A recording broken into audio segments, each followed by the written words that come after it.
Horas Jalagawi. Sekarang kita akan membahas mengenai ulos yang selalu dipergunakan untuk pesta dan duka. Khusus sekarang ini kita akan membahas ulos mengenai duka atau matua dolok atau mate makar. Ulos diperlukan untuk yang meninggal, bukan sembarangan menyediakan ulos ini untuk sama yang meninggal. Satu ulos untuk yang meninggal, satu ulos saput, dua ulos tujung, tiga ulos sape tua, empat ulos gabe, lima sudah ada yang melaksanakan ini, ulos padasdas, do ulos pakirap. Jenis ulos untuk yang meninggal zaman dulu, satu ulos rakiduk. Rakiduk bisa ke pesta, bisa kepada yang meninggal. Dua, ulos sibolang. Itu khusus untuk yang meninggal. Dulu ada di tenun ragi hotang, sekarang tidak lagi. Ragi hotang dulu ada hitam. Jadi kalau ragi hotang dulu dibikin ke pesta dan bikin yang meninggal. Sekarang ragi hotang sudah ke kuning-kuningan. Tak ada lagi ragi hotang yang hitam. Bagaimana penggunaan penyampaian ulos ini? Satu, untuk matua dolok, mauli bulung, dan sahur matua, maka ulos saput dipergunakan ulos rakiduk. Ulos sape tua dipergunakan ulos rakiduk. Sari matua dan mate makar atau sasak merdum, ulos saput dipergunakan sibolang. Tapi ada yang membuat kalau sari matua sudah rakiduk, tapi jarang. Maka sibolang yang agak putih. Ulos tujung dipergunakan sibolang. Ada ketentuan yang sudah diwariskan leluhur kita, yaitu adat, uhum, ugari, dan ruhut. Pulang dari pemakaman wajib membahoni, menyerahkan pisau-pisau bagi yang sudah mauli bulung dan sahur matua dan sari matua. Buka tujung bagi sari matua dan mate makar dan sata mardum. Antara membahoni sewajarnya beda panganan yang disediakan. Waktu adanya dengan adat membahoni di rumah. Waktu adat membahoni, hula-hula terakhir menerima upah zuhud. Bukan waktu acara pemberangkatan. Buka tujuh. Waktu acara membahoni, hula-hula dan tulang sangat fungsional. Karena hula-hula atau tulanglah yang membuka tujung bila yang meninggal. Satu, bila boru yang meninggal, maka hula-hula yang menyerahkan saput dan pihak tulang menyerahkan tujung. Sama berenya, tulanglah yang membuka tujung. Dua, bila menantu atau bere yang meninggal, maka tulang menyerahkan saput dan hula-hula menyerahkan tujung. Hula-hula yang membuka tujung. Disinilah diserahkan pisau-pisau. Seperti kata orang Batak, daktar jokal pisau-pisau tu hula-hula atau tulang. Daktar dopa ulas tu boru. Kalau di toba holpung dan uluan, saput dan tujung itu diserahkan oleh hula-hulanya. Kalau saput, ada acara itu, waktu dia lahir dulu, maka tulangnya membawa ulos sebagai mana putih berena, dan itu diserahkan kepada yang anak dulu hidup. Maka laka parjolo tu laka parpudi itu sangat janggal sekali, karena ada yang memberikan ulos saput ini dari tulang robot. Seharusnya hula-hula lah yang diikuti tulang robot, bukan tukang wot yang diikuti hula-hula. Jadi kalau kita lihat dalam pelaksanaan ini, bahwa disinilah kita sering mendengar bahwa upah zuhud itulah dapat parpudi sama kami. dari Tua Holbung dan Humbang, Tua Holbung dan Uluan. Padahal kalau di Humbang dan Selindung itu dinamakan adat Pasai Ari-Ari. Waktu menerima maka tahu memberi. Kepada saudaraku yang sekalian, bahwa zaman sekarang ini ada istilah sekarang ukap hobbung. Ukap artinya membuka, hobbung tempat harta yang disimpan. Sering kita dengar hula-hula atau tulang. Kalau sudah meninggal borunya atau berenya meminta daun sihon. Sebenarnya daun sihon itu obat rindu. Biasanya yang dipakai oleh almarhum. Yang dipakai oleh almarhum adalah baju, cincin, kalung, gelang, atau ada emas, ada perak, ada berlian. Jadi kalau minta daun sihon seharusnya yang diberikan adalah mengenai pakaian.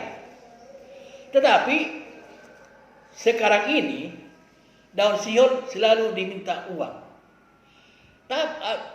Uang itu bukan daun sihon. Jadi cara logikanya, mungkinkah keturunan almarhum menyerahkan emas, menyerahkan yang lain, paling-paling pakaian yang diberikan. Jadi kalau diberikan pakaian kepada hula-hula atau tulang, mereka menolak dan selalu meminta dengan uang. Sudah terima pisau-pisau, tapi kalau pisau-pisau adalah berupa uang. Tinggal harta pas-pasu dari kedua belah pihak. Kenapa bona tulang sampai bona nyari sama yang lain tidak ikut sertakan? Karena bona tulang sama bona nyari mereka sudah sempat dulu hula-hula dan tulang. Kenapa hula-hula dari Namar Meranggi tidak ikut sertakan? Karena fungsinya tidak ada. Saudara-saudaraku sekalian, di Humbang Selindung punya garis dalam Mangrosi, artinya Siradoti anak pun Nabi, Siradoti mudar Nabi. Siapa yang menangis, maka bapaknya hula-hulanya lah yang mengapusi iluna. Siapa yang pihak itu, maka tulangnya lah untuk menakutina. Berganti-ganti mereka melaksanakan adat itu. Bila tulang menyerahkan saput, maka hula-hula menyampaikan ulos tujung atau ulos sampai tua. Bagaimana soal ulos sama anak? Kalau sudah berjalan ulos sampai tua, maka mengikutlah ulos gabe kepada anak yang sudah kawin. Ulos gabe diserahkan sama anak yang kawin karena mereka mengharapkan agabeon. Tapi belakangan ini ada yang mengatakan diserahkan ulos sama yang belum kawin. Mungkin kalah gabe dia karena belum kawin. Tapi ada pendapat supaya mereka dapat ulos semua. Kalau sudah besar, maka dikasihlah ulos padatas sama bere, ulos pakirap sama ibebere. Jadi saudara-saudara sekalian, dalam ulos gabe ini betul-betul kita melaksanakan pelaksanaannya. Jadi dalam pelaksanaan adat Batak itu buka tujung dilaksanakan sesudah pulang dari perbandaan. Bagaimana cara membuka tujung itu? Disediakanlah air putih, air sitiu-tiu. Kemudian boras sipiritondi. Kemudian ada bagi sebagian orang di kampung sana diserahkan uang, pisang natongki. Yaitu air sitiu-tiu disuapkan kepada yang berduka. Artinya supaya ilunya bersih, jangan lagi gelap. Kemudian dalam pelaksanaan ini, boras sipiritondi dia bikin di atas kepalanya atau pirpoki baul-baul pasalongan pirmatodi mardohoran akka panamotan. Jadi bagaimana mengenai ulos lainnya? Sangat janggal sekali apabila dikasihkan ulos holong. Ulos holong ini ulos yang lasni roha. Ulos lasni roha itu biasa diberikan waktu pesta, waktu bergembira. Mungkinkah hasuton atau keluarga tidak mencintai ibunya atau bapaknya, saudaranya yang meninggal? Pasti mencintai. Maka mereka tidak mau menerima ulos holong karena masih mencintai. Walaupun sudah tua, tetap mereka mencintai bapak dan mamanya yang sudah meninggal. Jadi, saudara-saudaraku sekalian, dalam pelaksanaan adat Batak yang kita laksanakan ini, betul-betullah kita melestarikan adat Batak supaya nanti jangan tergerus pada generasi muda. Kalau sudah tergerus, susah sekali. Kembali kita mengenai ukap hopung tadi. Ukap hopung artinya membuka. Disitulah harta yang disimpan oleh orang tua. Apakah itu perhiasan, apakah uang. Bisakah ukap hopung dibuka kalau hanya ibu yang meninggal? Tidak bisa. Tapi sebagian ada yang berpendapat, kalau boru kami meninggal, maka wajiblah kami membuka apa yang dicarinya. Kalau beri kami yang meninggal, wajiblah kami membuka hopung apa yang dicarinya. Pertanyaan, kalau dibuka hopung,